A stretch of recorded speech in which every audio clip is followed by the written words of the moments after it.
Ah, le télétravail. Chaque fois que ce sujet est abordé, j'en vois s'offusquer. En tant que freelance, c'est à moi de choisir comment je m'organise. Si je veux bosser de chez moi, c'est mon droit. Sur le papier, c'est vrai. Dans un monde idéal, on se fiche d'où tu bosses tant que le travail est fait. Néanmoins, ce n'est pas une raison pour occulter la réalité du terrain. Beaucoup d'entreprises en sont encore à valoriser le présentéisme. Ouais. On en est là. Alors bon, d'ici à laisser bosser leurs prestataires en full remote, on repassera. Maintenant, face à cela, tu as deux options. Geindre sur les réseaux et t'époumoner au milieu de l'open space, ou prendre conscience que vouloir changer le système coûte plus cher que d'apprendre à jouer avec. Et là, tu te dis sûrement, Ok, c'est génial tout ça, mais comment je fais moi pour décrocher mon full remote? et t'as bien raison, c'est ce qu'on va voir dans cette vidéo. Bien le bonjour, cher freelance sauvage. Ici Samir, ancien recruteur et ingénieur d'affaires en ESN. Depuis, j'accompagne les freelances expérimentés à passer un cap dans leur activité. Et j'en vois beaucoup faire fausse route au sujet du full remote. Dans cette vidéo, je vais t'expliquer pourquoi ta stratégie actuelle est peut-être contre-productive et je vais te révéler ce qui est certainement la méthode la plus viable pour décrocher le 100% télétravail. Et pourquoi pas gagner plus d'argent au passage. On est parti. Alors déjà, l'erreur numéro 1, c'est de vouloir l'afficher partout. Mettre en grand, en majuscule, full remote, remote first, etc. Que ce soit sur ton profil LinkedIn ou sur ton dossier de compétences. Pourquoi est-ce que c'est une erreur? Parce que le but de LinkedIn, c'est de déclencher des conversations. C'est un réseau social avant tout. Pour ton dossier de compétences, c'est pareil. Le but, c'est de donner l'envie d'échanger avec toi. Si tu te mets une barrière aussi énorme d'emblée, comment veux-tu qu'un client souhaite échanger avec toi? Ça peut même être contre-productif. On va le voir juste après. Tu sais, je suis un grand fan du full remote. Surtout quand tu as une pièce dédiée et un setup adapté, tu es au top de ta productivité. Et ça, je le comprends tout à fait. En revanche, il faut comprendre un truc. Il y a d'un côté ce que tu souhaites, tes aspirations, et de l'autre, la réalité quotidienne. Tu te souviens en 2018, lorsque tu mettais freelance en majuscule sur ton profil LinkedIn, parce que t'en avais marre d'être contacté 10 fois par semaine pour des propositions de CDI, t'avais pas à prospecter à cette époque-là. Ça venait tout seul. Mais cette époque est révolue. Comme tu le sais, le marché s'est tendu. Tu dois donc t'adapter à cette nouvelle réalité. Si tu affiches full remote, remote first, etc., dans la tête d'un client, ça signifie ah ok, lui c'est full remote ou rien. Et malheureusement, tu vas te bloquer des missions hybrides que tu aurais pu transformer en 100% télétravail. Et là où ça devient contre-productif, c'est que tu peux même passer à côté des missions en full remote. Pourquoi? Parce que les clients ne sont pas dupes, ils savent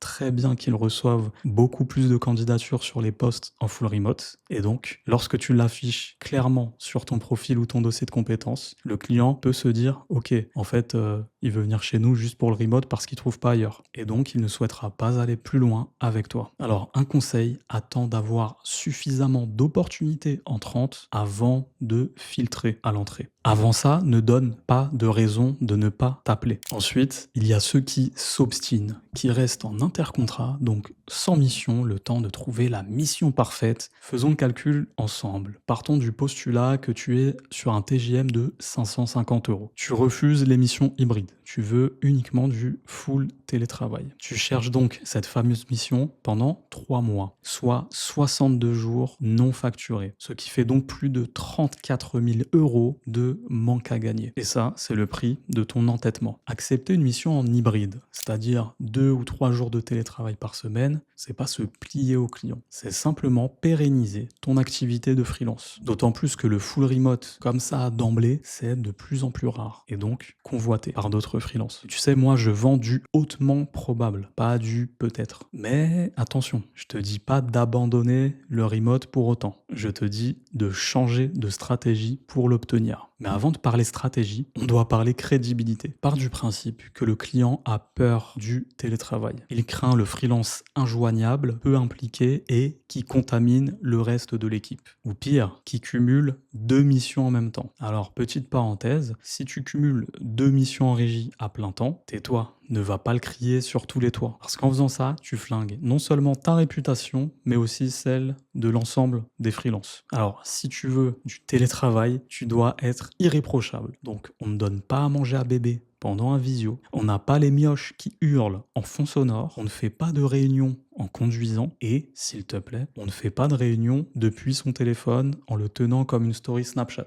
Arrête avec ça. Et surtout, on communique. On alerte si nécessaire. Parce qu'en vrai, si tu passes pour un touriste, bah tu finiras en présentiel à perpétuité. D'ailleurs, l'autre fois, j'ai vu quelqu'un qui a écrit prisontiel. C'est du génie. Alors ok, c'est bien mignon tout ça, mais comment on obtient le full remote alors? Eh bien, la méthode la plus efficace, c'est de créer l'opportunité. Et ça se joue en 3 étapes. D'abord, vise des missions en hybride, c'est-à-dire quelques jours de télétravail, quelques jours de présentiel. Pourquoi? Parce que cibler une entreprise qui fonctionne en hybride signifie qu'elle est déjà ouverte sur le sujet du télétravail. C'est beaucoup plus facile de passer de 2 à 5 jours de télétravail que de 0 à 5. L'étape 2, c'est ce que j'appelle l'infiltration. Et la preuve, tu acceptes la mission hybride, tu y vas. Par exemple, j'ai un client qui a fait 5 fois l'aller-retour Béziers-Paris au début de sa mission. Il a investi du temps, de l'argent, il a vu ça comme un investissement. Donc, sur place, tu deviens indispensable. Tu rassures, tu délivres, tu deviens le sachant, la personne indispensable sur un sujet donné. On en vient donc à la dernière étape du plan. C'est ce que j'appelle l'ultimatum gagnant-gagnant. Donc, une fois que tu es indispensable, et seulement à ce moment-là, le rapport de force s'inverse. Tu vas voir ton client et tu négocies. Mais la subtilité, c'est que tu ne vas pas seulement lui demander le remote, tu vas lui laisser le choix. Tu dis à ton client en substance, pour continuer dans ces conditions, je vais devoir augmenter significativement mon TJM. Ou alors, on passe en full remote et on garde le tarif actuel. Et là, le client a 2 choix dans lesquels tu es 100% gagnant. Soit il te paye plus cher pour te garder, ou alors il t'accorde le full remote pour ne pas augmenter la facture. Parce que s'il refuse les deux, il prend le risque de te voir partir. Et donc de devoir recommencer à chercher un autre freelance pour remplacer, passer des demi-journées à réaliser des entretiens, mobiliser des personnes de l'équipe pour faire ton onboarding, etc., etc. Et bien souvent, si tu as su te montrer indispensable, le client aura la flemme de s'embarquer à nouveau dans un processus de recherche, sélection et onboarding. Et comme tu as ciblé une boîte déjà ouverte à l'hybride,